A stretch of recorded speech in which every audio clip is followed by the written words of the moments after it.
बिस्मिल्लाहिर्रहमानिर्रहीम। अस्सलाम वालेकुम क्लास। मैं उम्मीद करता हूँ आप सब खैर से होंगे। क्लास आज हम एक्सरसाइज 1.4 का क्वेश्चन नंबर 2 जो है वो डिस्कस करेंगे, तो उसको देखते हैं।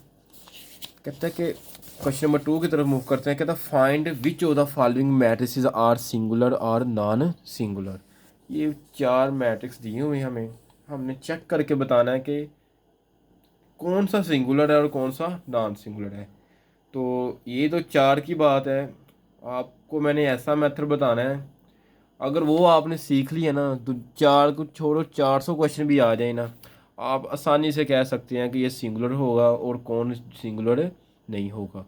तो उसको करने से पहले हमने 2 बेसिक डेफिनेशनें करनी है। उसमें एक डेफिनेशन का नाम है सिंगुलर मैट्रिक्स कौन से होते हैं, और दूसरी का नाम है जी नॉन सिंगुलर मैट्रिक्स कौन से होते हैं। कहता है a square matrix A is called singular if the determinant of A is equal to zero. इस स्टेटमेंट का क्या मतलब हुआ। कहता है कि आपके पास कोई भी मैट्रिक्स है, कोई भी एक्सपोज कर लें, मैंने लेट कर लिया जी मेरे पास ए मैट्रिक्स है, तो मैंने आपको उसका डिटर्मिनेंट लेना सिखाया हुआ है। अगर आपको नहीं पता मैं आपको दोबारा बता दूंगा। आप उसका डिटर्मिनेंट लें और जवाब ज़ीरो आ जाए, आपने कहना वो मैट्रिक्स जो है वो सिंगुलर होगा। और अगर आपने मैट्रिक्स का डिटर्मिनेंट लिया और जवाब ज़ीरो नहीं आया तो वो क्या होगा, वो नॉन सिंगुलर मैट्रिक्स होगा। इसकी प्रॉपर डेफिनेशन मैंने बुक से देख लिखी हुई है। आप बुक की जो वर्डिंग होती है उसको कॉपी पेस्ट किया करें, क्योंकि बुक की जो मटेरियल होता है ना उसी को मद्देनज़र रखते हुए पेपर की चेकिंग की जाती है। इसको मैं दोबारा बता देता हूँ। ये सिंगुलर मैट्रिक्स और उसकी ये फॉर एग्जांपल ऐसा मैट्रिक्स जिसका आप डिटर्मिनेंट लो और जवाब ज़ीरो आ जाए। डिटर्मिनेंट कैसे लेते हैं ये देखें, ये मैट्रिक्स ए था, इसका मैं डिटर्मिनेंट लेके बताता हूँ। डिटर्मिनेंट कैसे लेना है, इसको और इसको मल्टीप्लाई करवाएं तो ये क्या हो जाएगा, 0 × 1, दरमियान में माइनस की अलामत। ये तरीकाकार होता है, 0 को 2 से मल्टीप्लाई करें, देखें जवाब कितना आता है, 0 आता है। तो फिर ये कौन सा मैट्रिक्स होगा, ये सिंगुलर मैट्रिक्स होगा। और नॉन सिंगुलर क्या होता है, आप उसका डिटर्मिनेंट लें। A square matrix A is called non singular if the determinant of A is not equal to zero. अगर उसका डिटर्मिनेंट जो है वो क्या हो, ज़ीरो ना आए, इसका ये मतलब है। मिसाल के तौर पे मैंने ये मैट्रिक्स लिखी हुई है इधर, इसका मैंने डिटर्मिनेंट लिया, जवाब 2 आ गया, ज़ीरो तो ही ना आया। अगर ज़ीरो आ जाए तो क्या कहना है उसको, वो सिंगुलर होगा। अगर ज़ीरो ना आए तो वो क्या होगा, नॉन सिंगुलर।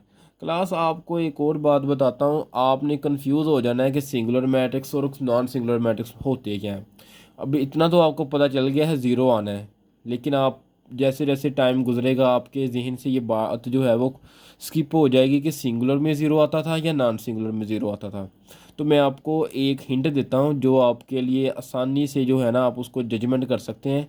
नॉन सिंगुलर इसका मतलब है कि ज़ीरो नहीं आएगा। नॉन से आपने लफ्ज़ बनाना है कि नहीं आना। सिंगुलर मैट्रिक्स यानी कि मैट्रिक्स में ज़ीरो नहीं आएगा। तो आपको इससे पता चल गया जो मैट्रिक्स नॉन सिंगुलर होगा उसमें कोई नंबर आएगा, मतलब 10 आ सकता है, 5 आ सकता है, यानी कि ज़ीरो नहीं आ सकता और कोई भी आ सकता है। तो इसी को देखते हुए हमने जो पार्ट है ना अपने क्वेश्चन वो कंप्लीट करने हैं। तो चलें उसको शुरू करते हैं। को पार्ट नंबर 1 की तरफ मूव करते हैं। क्वेश्चन नंबर 2 का पार्ट नंबर 1 एक्सरसाइज जो है मेरे पास 1.5 क्लास 9th की।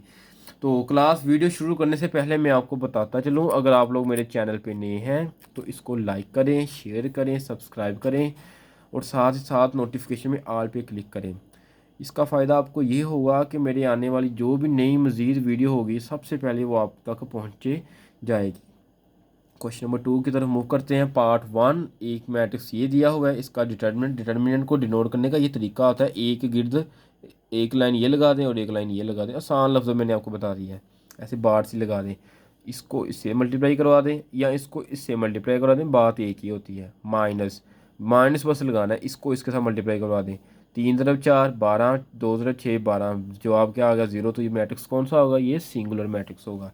सिमिलरली आपने पार्ट नंबर 2 की तरफ देखना है, इनको मल्टीप्लाई करवाया, इनको मल्टीप्लाई करवाया, जवाब मेरे पास 5 आ गया, कोई नंबर ही आया ना, तो इसको हम क्या कहेंगे, ये नॉन सिंगुलर मैट्रिक्स होगा। पार्ट 3 की तरफ मूव करते हैं। सी की वैल्यू ये दी हुई है, तो 9 - 9 3 5, तो इसको देखते हैं 7 × 3 × 5 -9 × 3, ये सारा ये माइनस माइनस क्या हो जाएंगे, प्लस हो जाएंगे। तो 62 इसका आंसर आएगा। तो ये बताएं मुझे अब कौन सा मैट्रिक्स होगा, 0 नहीं ना आया, तो ये होगा नॉन सिंगुलर मैट्रिक्स। अगले पार्ट की तरफ मूव करते हैं हम। पार्ट 4 की जानब ये मैट्रिक्स दिया हुआ है, इसको आपने मल्टीप्लिकेशन करनी है, 0 जवाब आ गया तो आपने इसको कह देना ये नॉन सिंगुलर, और सॉरी ये सिंगुलर मैट्रिक्स होगा। तो क्लास इसको ध्यान से सुनिएगा। अब इस तरह के आपके पास 1000 सवाल भी आ जाए ना, आप उसको आसानी से सोल्व कर सकते हैं। मैंने आपको मेन चीज़ ही बता दी है। तो इसी के साथ मैं अपनी वीडियो को ख़त्म करता हूँ। उम्मीद है आप सबको पसंद आई होगी।